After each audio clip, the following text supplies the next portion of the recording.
അർജുൻ കല്യാടാണ് വിശദാംശങ്ങളുമായി ചേർന്നത്. മറ്റൊരു വാർത്തയിലേക്ക് പോയാൽ ഫസ്റ്റ് ഓൺ റിപ്പോർട്ടർ ക്രൈസ്തവ സഭകളുടെ കടുത്ത അതൃപ്തിക്കിടെ JB കോശി കമ്മീഷൻ റിപ്പോർട്ടിലുള്ള ചർച്ച വീണ്ടും മാറ്റിവെച്ച സർക്കാർ. ഇത് രണ്ടാം തവണയാണ് ചർച്ച മാറ്റിവെക്കുന്നത്. ഇന്ന് ഉച്ചയ്ക്ക് 3 മണിക്ക് തിരുവനന്തപുരത്താണ് ചർച്ച നിശ്ചയിച്ചിരുന്നത്. ക്രൈസ്തവ സഭാ പ്രതിനിധികളുമായാണ് മുഖ്യമന്ത്രി ചർച്ച നടത്തുക. JB കോശി കമ്മീഷൻ റിപ്പോർട്ട് എങ്ങനെ നടപ്പാക്കാമെന്ന് ആലോചിക്കാനാണ് യോഗം. ആദിൽ പാലോട് വിവരങ്ങളുമായി ചേരുകയാണ്. അതിൽ ഈ കമ്മീഷൻ റിപ്പോർട്ട് എങ്ങനെ നടപ്പാക്കാം എന്ന് ആലോചിക്കുന്ന നിർണായകമായ യോഗമാണ്. ഈ യോഗം എന്തുകൊണ്ടാണ് രണ്ടാം തവണയും മാറ്റിവെക്കപ്പെട്ടത്?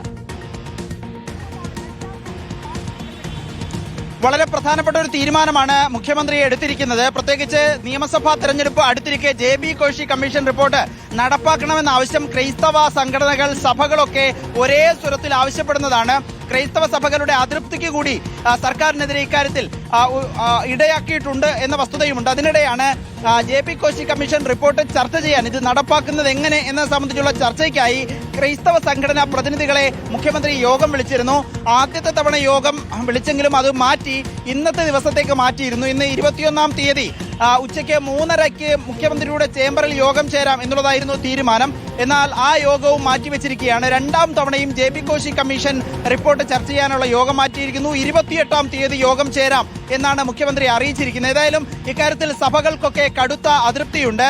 2 പ്രധാനപ്പെട്ട അതൃപ്തിയാണ് നിയമസഭാ തെരഞ്ഞെടുപ്പുമായി ബന്ധപ്പെട്ടുള്ള ഈ പശ്ചാത്തലത്തിൽ ക്രൈസ്തവ സഭകൾ ഉയർത്തിയിരുന്നത്. അതൊന്ന് ഈ ഭിന്നശേഷി സംവരണവുമായി ബന്ധപ്പെട്ട് എയ്ഡഡ് സ്കൂളുകളിലെ നിയമനമായിരുന്നു. അതിൽ സർക്കാർ ഒരു ഉപായം കണ്ടെത്തുകയും ഉത്തരവിറക്കുകയും ചെയ്തു. എന്നാൽ JB കോശി കമ്മീഷൻ റിപ്പോർട്ട് നടപ്പാക്കുന്നതിൽ ഇപ്പോഴും വ്യക്തത വന്നിട്ടില്ല. അത് ചർച്ച ചെയ്യാൻ വിളിച്ച യോഗമാണ് രണ്ടാമത് മാറ്റിവെച്ചിരിക്കുന്നത്. സർക്കാർ ഈ വിഷയത്തിൽ ഉദാസീനത കാണിക്കുകയാണെന്നും റിപ്പോർട്ടിന്റെ വിശദാംശങ്ങൾ പുറത്തുവിടണമെന്നും റിപ്പോർട്ട് ഉടനെ തന്നെ പ്രസിദ്ധീകരിക്കണമെന്നും നടപ്പാക്കണമെന്നും ആവശ്യപ്പെട്ട് സഭാ നേതാക്കൾ നേരത്തെ തന്നെ മുഖ്യമന്ത്രിയെ കാണുകയും വിവിധ തരത്തിൽ പ്രതിഷേധ പരിപാടികൾ സംഘടിപ്പിക്കുകയും ചെയ്തിരുന്നു. അതിനിടെയാണ് വീണ്ടും യോഗം മാറ്റിവെച്ചിരിക്കുന്നത്. റിപ്പോർട്ടിന്റെ നടപടികൾ വീണ്ടും വൈകുന്നു എന്നുള്ളതാണ് ഇതിൽ നിന്ന് മനസ്സിലാക്കാനാകുന്നത്. ആര്യ, ഓക്കെ, ആദിൽ പാലോടാണ് വിശദമായ വിവരങ്ങളുമായി ചേർന്നത്.